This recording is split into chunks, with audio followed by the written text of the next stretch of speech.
მოემზადე გახდე საზოგადოების აქტიური წევრი. უმი სოციუმი, ანუნა ბუკიასთან ერთად, რადიო იმედზე.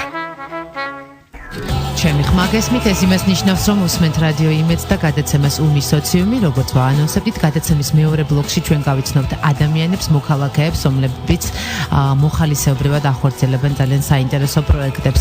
იმისათვის, რომ იყო ამ ქვეყნის მოქალაქე და იმისათვის, რომ შეიტანო წვლილი განვითარებაში საზოგადოების აუცილებელია იყო აქტივისტი და მოხალისე და იმუშაოს სხვადასხვა მიმართულებით. მოხალისეების შეკრიბეს, გააერთიანეს და მიმართეს იმისგან, რომ განათლების დონე ამაღლებულიყო ჩვენს ქვეყანაში ადამიანებმა და საინტერესო ჯგუფმა, ამ ჯგუფის ერთ-ერთი კოორდინატორი ნინო ლომოური შემოგვიერთდება და მოგვიყვება უფრო დეტალურად პროექტზე თანამგზავრი. ნინო, დღემშვიდობის, აგვიხსენით, რას გულისხმობს პროექტი თანამგზავრი? გამარჯობათ, პირველ რიგში მოგესალმებით. ორიოდე სიტყვით ვიტყვით ჩვენი მოძრაობის შესახებ, ეს არის მოძრაობა დამოუკიდებლობისა და ევროინტეგრაციისათვის და ჩვენი მოძრაობის ამოცანა პირველ რიგში ქვეყნის მოქალაქეებამდე მიიტანოს და აუხსნოს თუ რას ნიშნავს ქვეყნის დამოუკიდებლობა ჩვენი ქვეყნისათვის და დაინტერესოს ასევე ევროინტეგრაციის საკითხები. ზუსტად ამ ევროინტეგრაციის საკითხებზე დაინტერესებისათვის ძალიან მნიშვნელოვანია, რომ ჩვენმა მოქალაქეებმა გაიგონ თუ რას ნიშნავს თითოეული მათგანის მოხალისეობრივი მონაწილეობა საზოგადოებრივ საქმიანობაში. ჩვენი მოძრაობა ასევე უნდა აღინიშნოს, რომ არის აბსოლუტურად საზოგადოებრივ საწესებზე დაფუძნებული და აქედან გამომდინარე თვითონ მოძრაობის დასაწყისშივე გაჩნდა ასეთი იდეა, რომ დაწყებულიყო პროექტი თანამგზავრი.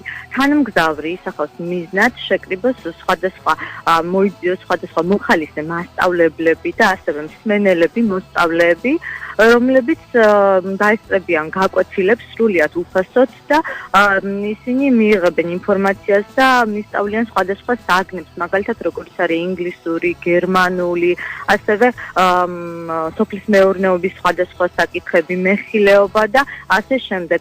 პრიორიტეტები როგორ განსაზღვრეთ? ძალიან საინტერესო თემატიკა ჩამოთვალეთ. როგორ განისაზღვრა პრიორიტეტები? პირველ რიგში უნდა აღინიშნოს, რომ ეს ჩვენი პროექტი თანამგზავრი ხორციელდება ჯერჯერობით ისეთ ქალაქებში და ძირითად რეგიონებში, მაგალითად ზუგდიდში, ასევე ქუთაისში დაიწყო, კასპში დაიწყება და ასევე გორის რაიონის სოფელ სკრაში და ძირითადად აქ ცხოვრებ ჩვენს მოსახლეობას, ახალგაზრდებს, ასევე ეს პროექტი მოიცავს სხვადასხვა ასაკობრივ ჯგუფებს, აქვთ მაგალითად უცხოენის პრობლემა. ამ შემთხვევაში განსაკუთრებულ პრიორიტეტულია ინგლისური ენა და ასევე გერმანული და როდესაც ისინი კითხავებს ავსებენ, ხო, აქ მიუთითებენ თვითონ თუ რა შეიძლება. მე შემიძლია თუ მე მინდა გავუზიარო ვინმე ჩემი გამოცდილება, შემოვიდე თქვენ საიტზე, შევავსო ანკეტა და ვიყო მოხალისე მასწავლებელი და ასევე შემიძლია ინტერესის მიხედვით ავირჩიო სექტორი, მიმართულება, სადაც შემიძლია როგორც თავისუფალი მსმენელი დავრეგისტრირდეს. თუ გვეტყვით მისამართ საიტისაც, რომ ადვილად მოგაგნონ ადამიანებმა, რომლებსაც აინტერესებთ ეს თემა. ჩვენ შემდეგ აუცილებლად გავაზიარებთ Facebook-ის გვერდზეც. თქვენ გითხარით მისამართი, როგორ უნდა შემოვიდეთ თქვენს გვერდზე. ან თქვენ შემოხვიდეთ ჩვენი მოძრაობის Facebook-ის გვერდზე, ეს არის მოძრაობა დამოუკიდებლობისა და ევროინტეგრაციისათვის და აქ არის ყველანაირი ინფორმაცია ჩვენი პროექტის თანამგზავრის შესახებ და თქვენ ჩვენი მოძრაობის გვერდიდან, ან მოძრაობა დამოუკიდებლობისა და ევროინტეგრაციისათვის შეგიძლიათ გააზიაროთ ეს ინფორმაცია.